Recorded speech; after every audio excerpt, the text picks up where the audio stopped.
तो हेलो साथियों, नमस्कार। स्वागत है आपका अपने चैनल सक्सेस जंक्शन एक कदम सफलता की ओर में। और हम लेकर के आ गए हैं आपके लिए मध्य प्रदेश वन रक्षक एवं जेल विभाग 16 जून फर्स्ट शिफ्ट का एग्जाम एनालिसिस, जहां पर आज हमें बहुत सारे प्रश्न मिल गए हैं। आज के जो प्रश्न हैं वो हमें सचिन लाड जी ने भेजे हैं। आपको बहुत बहुत धन्यवाद। इन्होंने एग्जाम सेंटर से निकलते ही पूरे का पूरा फोटो खींच करके हमारे पास में भेज दिया था और रफ शीट पर पूरे प्रश्न लिख करके ले आए थे। ठीक है, इनका शाम को भी एग्जाम है, तो शाम को भी हमें प्रश्न भेजने वाले हैं। लास्ट वाली शिफ्ट जो थर्ड शिफ्ट होगी। ठीक है, तो चलिए शुरुआत करते हैं। वीडियो को लाइक कर दीजिए, चैनल को सब्सक्राइब कर लीजिए। साथ ही साथ में आप अपने प्रश्नों को इस नंबर पर जरूर से जरूर भेजिएगा। नंबर है 7052547003। एग्जाम सेंटर से बाहर निकलते ही आपको अपने प्रश्नों को अपने नाम के साथ में इस नंबर पर जरूर व्हाट्सएप कर देना है। ठीक है, चलिए शुरुआत करते हैं। देखते हैं आज का पहला प्रश्न क्या है। तो सबसे पहले आज प्रश्न है, किस संविधान संशोधन को भारत का मिनी कॉन्स्टिट्यूशन कहा जाता है। कई बार हमने इस प्रश्न के बारे में आपको बताया था, आज आपसे यह प्रश्न पूछ लिया गया है। तो संविधान के 42वें संविधान संशोधन को मिनी कॉन्स्टिट्यूशन ऑफ इंडिया कहा जाता है। चलिए कुछ जानकारी आपको देते हैं। देखिए, तो संविधान के 42वें संविधान संशोधन को मिनी कॉन्स्टिट्यूशन कहा जाता है। भारत के संविधान के जो 40वां संविधान संशोधन था, जिसे आधिकारिक रूप से संविधान अधिनियम 1976 के रूप में जाना जाता है। यह 42वां संविधान संशोधन जो है वो 1976 में आया था। यह आपको याद रखना। ठीक है, तो 42वां संविधान संशोधन जिसे मिनी कॉन्स्टिट्यूशन कहा जाता है, यह 1976 में आया था। ठीक है, कौन लेकर के आया था? देखिए, इंदिरा गांधी की नेतृत्व वाली भारतीय राष्ट्रीय कांग्रेस सरकार के द्वारा आपातकाल 25 जून 1975 से 21 मार्च 1977 के दौरान यह लागू हुआ था। 1976 में लागू हुआ था, तो आप समझ सकते हैं 1975 से 1977 के बीच में यह लागू हुआ था 42वां संविधान संशोधन। ठीक है, 1976। चलिए आगे बढ़ते हैं, देखते हैं अगला प्रश्न क्या है। तो हिमाचल प्रदेश का स्थापना दिवस कब है, यह आपसे पूछा गया था। तो 15 अप्रैल को हिमाचल प्रदेश का स्थापना दिवस मनाया जाता है। देखिए, तो यह हमेशा 15 अप्रैल को मनाया जाता है। इस दिन 1948 में हिमाचल प्रदेश को भारत के एक प्रांत के रूप में शामिल किया गया था। ठीक है, 1948 में हिमाचल प्रदेश को बनाया गया था। 15 अप्रैल को इनका स्थापना दिवस मनाया जाता है। अगला प्रश्न देखिए, रजत प्रताप जलप्रपात कहाँ पर स्थित है। तो सही आंसर आपका हो जाएगा, ये आपका पचमढ़ी में स्थित है। रजत प्रताप जलप्रपात जो है वो पचमढ़ी में स्थित है। देखिए, तो रजत प्रताप मध्य प्रदेश के होशंगाबाद जिले के सतपुड़ा की रानी के नाम से फेमस पचमढ़ी में यह स्थित है। यह भारत में 30वां सबसे ऊंचा झरना है। ठीक है, तो सारी जानकारी आपको इसमें एक्स्ट्रा फैक्ट भी मिल गए कि सतपुड़ा की रानी किसे कहते हैं। तो पचमढ़ी को सतपुड़ा की रानी कहा जाता है। कौन से क्रम का है? तो 30वां सबसे ऊंचा जलप्रपात है। इसके अलावा इसकी ऊंचाई कितनी है? तो 107 मीटर इसकी ऊंचाई है। होशंगाबाद जिले में यह स्थित है, यह आपको याद रखना है। ठीक है, चलिए आगे बढ़ते हैं। वीडियो को लाइक नहीं किया भाई, वीडियो को लाइक कर दीजिए। अगला प्रश्न है, प्रथम योजना आयोग के अध्यक्ष कौन थे। तो जवाहरलाल नेहरू प्रथम योजना आयोग के अध्यक्ष थे, आपको पता होगा।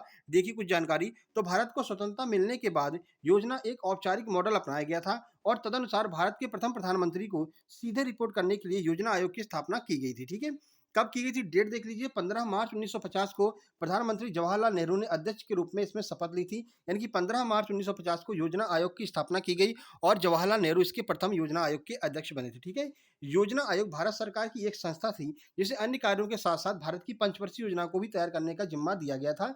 अब योजना आयोग को समाप्त करके कौन सा आयोग बनाया गया है, ये आपको कमेंट बॉक्स में कमेंट करना है। इसमें वर्तमान में मोदी जी इसके अध्यक्ष हैं। वो आयोग कौन सा जो योजना आयोग के स्थान पर आया है, यह आपको कमेंट बॉक्स में कमेंट करना है। ठीक है, चलिए आगे बढ़ते हैं और देखते हैं अगला प्रश्न क्या है। अगला प्रश्न है, नाबार्ड में भारत की हिस्सेदारी कितनी है। तो आपको याद रहना है, भारत सरकार की हिस्सेदारी 99% है। यह प्रश्न रिपीट हुआ है, इससे पहले भी अभी 2 या 3 दिन पहले ही यह प्रश्न पूछा जा चुका है। ठीक है, तो भारत सरकार की इसमें जो हिस्सेदारी है वो आपकी 99% है। मात्र 1% हिस्सेदारी आपकी आरबीआई की है। पहले यह पूर्णतः आरबीआई की एक जो है बॉडी थी, लेकिन अब इसको चेंज कर दिया और भारत सरकार की 99% इसमें हिस्सेदारी हो गई है। देखिए, किस समिति की सिफारिश पर की गई थी, तो देख लेते हैं। समिति का गठन 30 मार्च 1979 को योजना आयोग भारत सरकार के पूर्व सदस्य श्री बी शिवरमन की अध्यक्षता में की गई थी। तो याद रखना, नाबार्ड की स्थापना शिवरमन समिति की सिफारिश पर की गई थी। यह प्रश्न कई बार पूछा गया है कि किस समिति की सिफारिश पर की गई थी। तो शिवरमन समिति की सिफारिश पर नाबार्ड की स्थापना की गई थी। ठीक है, चलिए, राष्ट्रीय कृषि और ग्रामीण विकास बैंक, इसका फुल फॉर्म हो जाएगा। नाबार्ड का फुल फॉर्म कई बार पूछा गया है, तो राष्ट्रीय कृषि एवं ग्रामीण विकास बैंक, यह इसका फुल फॉर्म हो जाएगा। की स्थापना भारत सरकार के द्वारा कृषि, कुटीर और ग्रामोद्योग के प्रचार और विकास के लिए ऋण प्रवाह को सुविधाजनक बनाने के लिए एक शीर्ष विकास बैंक के रूप में इसकी स्थापना की गई थी। ठीक है, देखिए, नाबार्ड का मुख्यालय की बात करते हैं तो इसका मुख्यालय मुंबई में इसका हेड ऑफिस है और इसकी संस्था के कार्यकारी अध्यक्ष वर्तमान में कौन है? तो हर्ष कुमार भनवाल जो है वो इसके वर्तमान में अध्यक्ष हैं। ठीक है, अभी कोई चेंजमेंट नहीं हुआ है। अगर कोई चेंजमेंट हुआ हो, आपको पता हो, तो आप कमेंट बॉक्स में कमेंट भी कर सकते हैं और कोई अन्य प्रश्न आपको याद हो तो वो भी आप कमेंट बॉक्स में हमें बता सकते हैं। जो प्रश्न हम नहीं लिख पाए और आपको याद हो, आप कमेंट बॉक्स में कमेंट कर सकते हैं। अगला देखिए, भारत में शून्यकाल कब और किस सत्र में शुरू हुआ। तो 1962 में भारत में शून्यकाल की स्थापना हुई थी, शून्यकाल शुरू हुआ था। चलिए कुछ जानकारी आपको देते हैं। देखिए, 1962 में भारतीय संसदीय मामलों में शून्यकाल की शुरुआत की गई थी। ठीक है, शून्यकाल का तात्पर्य उस समय से है जो संसद के दोनों सदनों में प्रश्नकाल के तुरंत बाद आता है। इस अवधि के दौरान संसद के सदस्य पूर्व सूचना दिए बिना महत्वपूर्ण मामले उठा सकते हैं। इसे शून्यकाल इसलिए कहा जाता है क्योंकि यह दोपहर में 12 बजे शुरू होता है। ये टाइमिंग कई बार पूछी गई है कि शून्यकाल की टाइमिंग क्या होती है, तो याद रखना शून्यकाल की टाइमिंग 12 बजे होती है। ये कई बार एसएससी सीजीएल में भी पूछा जा चुका है। देखिए, अगला प्रश्न है, टेस्ट क्रिकेट में 10,000 रन बनाने वाला पहला भारतीय क्रिकेटर कौन था? तो सुनील गावस्कर ऐसे पहले भारतीय क्रिकेटर थे जिन्होंने टेस्ट क्रिकेट में सबसे पहले 10,000 रन पूरे किए। तो देख लीजिए, सुनील गावस्कर अंतर्राष्ट्रीय टेस्ट क्रिकेट में 10,000 रन बनाने वाले पहले बल्लेबाज थे। उन्होंने 1987 में पाकिस्तान के खिलाफ यह मुकाम हासिल किया था। ठीक है, सुनील गावस्कर ने भारत के लिए 125 टेस्ट मैच में 10,122 रन बनाए हैं। उनके पास एक नवोदित क्रिकेटर के द्वारा एक श्रृंखला में सर्वाधिक रन यानी कि 774 रन बनाने का रिकॉर्ड उनके पास में है। ठीक है, तो टेस्ट क्रिकेट में 10,000 सबसे पहले किसने पूरे किए? सुनील गावस्कर ने। आगे बढ़ते हैं, देखिए अगला प्रश्न पूछा है, कुडियाट्टम केरल का क्या है? यानी कुडियाट्टम केरल का, ऐसा फिल इन द ब्लैंक दिया था, पारंपरिक किसका रूप है? तो ये सही आंसर हो जाएगा, एक नाट्य परंपरा का रूप है कुडियाट्टम, जो कि केरल में जो है आयोजित किया जाता है। देखिए, तो कुडियाट्टम संस्कृति रंगमंच है जो केरल में प्रचलित है। भारत की सबसे पुरानी जीवित नाट्य परंपराओं में से एक है कुडियाट्टम, जो कि केरल में मनाया जाता है। ठीक है, आगे बढ़ते हैं, देखिए अगला प्रश्न देख लेते हैं। तो अगला प्रश्न है, कुंडलपुर के रुक्मणी मठ का निर्माण 12वीं शताब्दी में हुआ था, या कहाँ पर स्थित है? मध्य प्रदेश में। तो मध्य प्रदेश के दमोह जिले में स्थित है कुंडलपुर का रुक्मणी मठ। ठीक है, इसकी स्थापना 11वीं से 12वीं शताब्दी के मध्य में की गई थी। देख लेते हैं, तो मध्य प्रदेश के दमोह जिले में रुक्मणी मठ 10वीं से 11वीं शताब्दी में निर्मित यह मठ फिलहाल देवी रुक्मणी और श्री कृष्ण की प्राचीन प्रतिमा को फिर से स्थापित होने के इंतजार में है। ठीक है, अभी यहाँ पर फ्लैक्स पर ही उस प्रतिमा की फोटो लगा करके काम चला जा रहा है। एक्चुअली हुआ क्या था, ये जो प्रतिमा स्थापित की गई थी, इस प्रतिमा की चोरी हो गई थी। ठीक है, चोरी होने के बाद में लगभग 3 से 4 साल के बाद में इस प्रतिमा को पुनः जो है प्राप्त किया गया है, और अब जो है इसकी स्थापना पुनः की जा रही है। इस वजह से यह चर्चा में रहा है रुक्मणी मठ, इसलिए यह आपके एग्जाम में पूछ भी लिया गया है। ठीक है, चलिए आगे बढ़ते हैं। 2022 में इसरो के सबसे भारी रॉकेट में कितने उपग्रहों को कक्षा में स्थापित किया गया था एक साथ में? तो एक साथ में 23 उपग्रह 2022 में इसरो के रॉकेट के द्वारा स्थापित किए गए। देखिए, दो ये न्यूज़ है, 23 उपग्रह पृथ्वी की कक्षा में स्थापित किए गए। इसमें 23 अक्टूबर 2022 को 23 उपग्रह इसरो के पहले ही लॉन्च कर चुका है। आज बाकी के 23 उपग्रह पृथ्वी की कक्षा में स्थापित किए जाएंगे, यानी कि 23 उपग्रह एक साथ स्थापित किए गए थे, ये आपको याद रखना। देखिए, अगला है, इसरो की इस लॉन्चिंग से पृथ्वी की कक्षा में वेव वन कंपनी के उपग्रहों की कुल संख्या 616 हो जाएगी। एक साथ में 23 उपग्रह वेव वन कंपनी के जो है स्थापित किए इसरो ने, कुल संख्या वेव वन की 616 हो चुकी है। आगे बढ़ते हैं, अगला प्रश्न है, ऑल इंडिया मैनेजमेंट एसोसिएशन में प्रतिष्ठित बिजनेस लीडर ऑफ डिकेड का अवार्ड किसे दिया गया है? तो याद रखना, लीडर ऑफ डिकेड का अवार्ड जो है वो कुमार मंगलम बिरला को दिया गया है। ये करंट अफेयर का प्रश्न है, अभी हाल ही में, या अप्रैल या फिर मई की करंट अफेयर का है। देखिए, तो आदित्य बिरला ग्रुप समूह के अध्यक्ष कुमार मंडलम बिरला को ऑल इंडिया मैनेजमेंट एसोसिएशन के द्वारा 13वें मैनेजिंग इंडिया अवार्ड समारोह में business leader of the decade के अवार्ड से सम्मानित किया गया है। तो नाम याद रखना, आदित्य बिरला समूह के हैं ये, नाम है इनका कुमार मंगलम बिरला। ठीक है, चलिए आगे बढ़ते हैं। बार बार प्रश्न जो रिपीट हो रहे हैं, तो एक वीडियो ऑलरेडी हम कंपाइल कर चुके हैं, लगभग उस वीडियो से 79 प्रश्न अब तक रिपीट हो चुके हैं। वो वीडियो आपको इस वीडियो के अंत में यहीं पर देखने को मिल जाएगी। जैसे ही वीडियो खत्म होगा, इस पर क्लिक करके आप जो है उस वीडियो को देख सकते हैं, या फिर आप सर्च कर लीजिएगा all shift exam analysis bye success junction, तो वहां से भी आप जो है उस वीडियो को देख सकते हैं, और जितने रिपीटेड प्रश्न आ रहे हैं वो आप वहां से कवर कर सकते हैं। ठीक है, तो 23 मई से अब तक जितने प्रश्न पूछे गए सबको हमने वहां पर कवर किया है। भूपर्पट्टी के अंदर पिघले हुए मैग्मा का ठंडा होने से बनी चट्टान क्या कहलाती हैं? तो याद रखना, उन चट्टानों को हम आग्नेय शैल कहते हैं, या फिर आग्नेय चट्टानें कहते हैं, जो मैग्मा के ठंडे होने से बनती हैं। देख लीजिए, आग्नेय सेल की अगर हम बात करें तो इसे इंग्लिश में इग्नोशियस रॉक कहते हैं। देखिए, तो वे सेल हैं जिनकी रचना धरातल के नीचे स्थित तप्त एवं तरल चट्टानी पदार्थ अर्थात मैग्मा के सतह के ऊपर आकर लावा प्रवाह के रूप में निकलकर अथवा ऊपर उठने के बाद में ठंडा होने से जो है इसका निर्माण होता है। इसे हम आग्नेय सेल कहते हैं। ठीक है, इस क्रम में सतह के नीचे या सतह के ऊपर ठंडे होकर के ठोस रूप में जम जाने से इसका निर्माण होता है। अतः आग्नेय जो चट्टानें हैं वो पिघले हुए चट्टानी पदार्थ के ठंडे होकर के जमने से बनती है। ठीक है, तो मैग्मा के ठंडे होने से जो चट्टानें बनती हैं उन्हें हम आग्नेय चट्टानें कहते हैं। चलिए आगे बढ़ते हैं। भाई अभी भी लाइक नहीं किया तो वीडियो को लाइक कर दीजिए। थोड़ा सा यहाँ पर आपका एक कन्फ्यूजन वाला प्रश्न आया हुआ है, 13वीं शताब्दी में दिल्ली पर किस वंश का शासन था?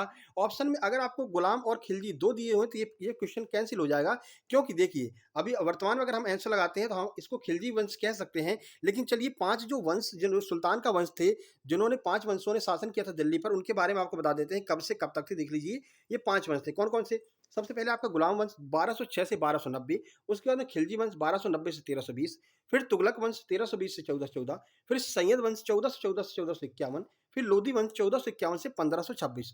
अब देखिए जो इन्होंने 13वीं शताब्दी का है, तो ये गुलाम वंश 1290 और खिलजी वंश इनके बीच में आ रही है, ठीक है ना? तो अगर गुलाम और खिलजी एक साथ में दिया हुआ है, तो ये आपका आंसर गलत हो जाएगा। अगर खिलजी वंश आपका ऑप्शन में दिया हुआ है, तो खिलजी वंश इसका बिल्कुल सही आंसर रहेगा, ये आपको याद रखना, ठीक है? चलिए अब इन कुछ अन्य जानकारी देखते हैं। इनमें से पहले के 4 वंश मूल रूप से तुर्क थे और आखिरी जो वंश था वो अफ़गान था, ठीक है? मोहम्मद गौरी का गुलाम तुगलक कुतुबुद्दीन ऐबक गुलाम वंश का पहला सुल्तान था। ऐबक का साम्राज्य पूरे उत्तर भारत में फैला हुआ था। तो गुलाम वंश की स्थापना किसने की थी? तो कुतुबुद्दीन ऐबक ने गुलाम वंश की स्थापना की थी, ठीक है? चलिए अब इसके द्वारा कौन-सी मीनार बनवाई गई है, ये भी आपको कमेंट बॉक्स में कमेंट करना है। अगला प्रश्न है, भारतीय सेना ने 18 नवंबर 2022 को कौन-सा इंजीनियरिंग कोर दिवस मनाया है? तो 242वां इंजीनियर कोर दिवस भारतीय सेना के द्वारा मनाया गया है, ठीक है? 18 नवंबर 2022 को। तो देखिए भारतीय सेना ने 18 नवंबर 2022 को 242वां इंजीनियरिंग कोर दिवस मनाया, ठीक है? इंजीनियरिंग कोर सशस्त्र बलों और अन्य रक्षा संगठनों के लिए युद्ध से संबंधित इंजीनियरिंग सहायता प्रदान करता है और बुनियादी ढांचे का यह विकास भी करता है, ठीक है? आगे बढ़ते हैं। मुख्यमंत्री विकास यात्रा को किस जिले से हरी झंडी दिखाई गई? तो आपके भिंड जिले से मुख्यमंत्री विकास यात्रा को हरी झंडी दिखाई गई थी। देखिए सीएम शिवराज सिंह चौहान ने विकास यात्रा को दिखाई हरी झंडी, कहा भिंड में खोला जाएगा मेडिकल कॉलेज। मध्य प्रदेश के मुख्यमंत्री शिवराज सिंह चौहान ने 5 रथों 5 रथों को हरी झंडी दिखा करके मध्य प्रदेश में विकास यात्रा की शुरुआत की है। तो भिंड से इस विकास यात्रा की शुरुआत की गई और ये भी कहा गया कि भिंड में जो है मेडिकल कॉलेज की स्थापना की जाएगी, मेडिकल कॉलेज खोला जाएगा, ठीक है? चलिए आगे बढ़ते हैं, बात करते हैं हिंदी में आपसे क्या-क्या पूछा है। तो 2 प्रश्न आपके समास के आए थे, एक आपका अलंकार का आया था, संधि का 1 प्रश्न था, तत्सम तद्भव से लगातार प्रश्न आ रहे हैं, 2 प्रश्न आज तत्सम तद्भव के आए हैं। उसके बाद में 2 प्रश्न आपके रस से, कारक से 3 प्रश्न, वर्तनी शुद्धि से 3 प्रश्न, 2 प्रश्न आपके मुहावरे से और 2 प्रश्न लगभग आपके समश्रुति भिन्नार्थक शब्दों से पूछे गए हैं। हिंदी के क्वेश्चन आज थोड़ा ज़्यादा देखने को मिले हैं, ठीक है? चलिए 2 प्रश्न आपके वाक्य क्रम से भी थे। इंग्लिश की बात कर लेते हैं तो देखिए इंग्लिश में कोई चेंज नहीं हुआ है। आपका एंटोनिम्स के 2 प्रश्न थे, सिनोनिम्स के 2 प्रश्न, पीक्यूआरएस के 2 प्रश्न, स्पेलिंग मिस्टेक के 1 प्रश्न पूछा गया था, एरर फाइंडिंग का 2 प्रश्न था और नरेशन के 4 से 5 प्रश्न पूछे हैं और एक्टिव पैसिव भी इसमें आज इंक्लूड किया गया है। एक्टिव पैसिव भी इस शिफ्ट में आया, लगभग 3 प्रश्न आपके एक्टिव पैसिव के देखने को मिले हैं, ठीक है? आपको बता दें 3 टॉपिक के ऊपर वीडियो हम बना चुके हैं, पीक्यूआरएस, नरेशन और एक्टिव पैसिव। इन तीनों टॉपिक पर हम ट्रिक वाली वीडियो बना चुके हैं। तीनों टॉपिक के आगे बाय सक्सेस जंक्शन लिख करके आप सर्च कर सकते हैं। वो तीनों वीडियो आपको देखने को मिल जाएँगे, उनको देख कर के जाइएगा। आप आराम से 20 में से लगभग 12 से 15 नंबर इन 3 वीडियो से ही कवर कर सकते हैं, ठीक है? चलिए बात करते हैं मैथ में आज क्या-क्या पूछा गया। तो मैथ में पाइप और टंकी के प्रश्न बहुत देखने को मिले हैं, 3 से 4 प्रश्न आज पाइप और टंकी के देखने को मिले हैं। टाइम एंड वर्क का 1 प्रश्न है, विभाज्यता के नियम से 1 से 2 प्रश्न विभाज्यता के नियम से पूछे गए हैं। सिंप्लीफिकेशन के 2 प्रश्न थे जो कि काफ़ी कैलकुलेटिव थे, पॉइंटों में आपसे कैलकुलेशन करवा रहा था। एसआई के आपका सिंपल इंटरेस्ट का 2 प्रश्न आज आपका पूछा गया है। उसके बाद में बात करते हैं 2 प्रश्न आपके परसेंटेज से पूछे गए हैं, ठीक है? 1 प्रश्न आपका ट्रेन से, प्रॉफिट और लॉस से 2 से 3 प्रश्न, कार्य एवं दूरी का भी 2 प्रश्न लगभग पूछे गए हैं और 1 प्रश्न आपका नाव से भी पूछा गया है। तो ये आपका एग्जाम एनालिसिस हमने करवा दिया है। टॉप 5 स्कोर की बात कर लेते हैं। टॉप 5 स्कोर में 74, 71, 68, 67 और 66 ये नंबर आज जो है टॉप 5 स्कोर में देखने को मिले हैं। सुबह वाली शिफ्ट जिसकी टाइमिंग थी 8:30 से 10:30, ठीक है? चलिए टेलीग्राम की बात कर लेते हैं। तो टेलीग्राम चैनल है हमारा सक्सेस जंक्शन के नाम से, लिंक डिस्क्रिप्शन बॉक्स में दी गई है, इसको आप ज्वाइन कर लीजिए। 24 घंटे बाद आपको इस वीडियो की पीडीएफ यहाँ पर मिल जाएगी। इसके अलावा हमारा एक और टेलीग्राम चैनल है सक्सेस जंक्शन लाइव, इसको भी आपको ज्वाइन कर लेना क्योंकि यहाँ पर आपको हम फ्री में जो है स्टडी मटेरियल प्रोवाइड कराते हैं। जैसे कि किरण की बहुत सारी किताबें आपको यहाँ पर मिल जाएंगी पीडीएफ फॉर्म में। एसएससी सीजीएल रैंक 1 का क्लास नोट्स हमको मिल गए, वो आपको यहाँ पर मिल जाएंगे। अभी कल ही हमने यहाँ पर फॉर्मूला बुक डाली है राकेश यादव सर की, आप पीडीएफ में डाउनलोड कर सकते हैं। आदित्य रंजन सर की फॉर्मूला बुक ऑलरेडी यहाँ पर डली हुई है और इंग्लिश की भी बहुत सारी किताबें यहाँ पर पीडीएफ फॉर्म में डली हैं। आप जाकर के सर्च करके आप इसको ज्वाइन कर सकते हैं। लेकिन ये केवल सक्सेस जंक्शन के सब्सक्राइबर्स के लिए है, इसलिए पहले चैनल को सब्सक्राइब कीजिए, उसके बाद में आप टेलीग्राम पर जाकर के सर्च करेंगे तो आपको देखने को मिलेगा सक्सेस जंक्शन लाइव। आपको इसके फ्री में डाउनलोड करके, फ्री में ज्वाइन करके और डॉक्यूमेंट सेक्शन में जाकर के सारी पीडीएफ आपको डाउनलोड करके आराम से पढ़ाई कर देनी है फ्री ऑफ कॉस्ट में, ठीक है? अब इतनी व्यवस्था आपके लिए की है भाई, ये आपका फर्ज बनता है। वीडियो को लाइक कीजिए, शेयर कीजिए दोस्तों के पास और चैनल को सब्सक्राइब करके नोटिफिकेशन बेल जरूर दबा लीजिए क्योंकि लगातार हम अपडेट के साथ साथ में लगातार एग्जाम एनालिसिस हम करवाने वाले हैं। ग्रुप 4 का भी एग्जाम एनालिसिस करवाएंगे। उससे पहले ग्रुप 4 का जो है कंप्यूटर और साइंस, इन दोनों के प्रैक्टिस सेट हम बहुत जल्दी शुरू करने वाले हैं। अगर आप चाहते हैं कौन कौन ग्रुप 4 का एग्जाम दे रहा है वो कमेंट बॉक्स में कमेंट कर देंगे, ठीक है? चलिए, तो ये एग्ज़ाम एनालिसिस था, सचिन लाड जी ने प्रश्न भेजा था, शाम को ही भेजने वाले हैं, आपका बहुत-बहुत धन्यवाद। इसके बाद में आपका किसी भी शिफ्ट में एग्ज़ाम है आपका, तो आप अपने प्रश्नों को 705254 7003 इस नंबर पर ज़रूर से ज़रूर भेजिएगा। मिलते हैं सेकंड शिफ्ट के एग्ज़ाम एनालिसिस में सबसे ज़्यादा प्रश्नों के साथ में सबसे पहले, तब तक के लिए नमस्कार, धन्यवाद।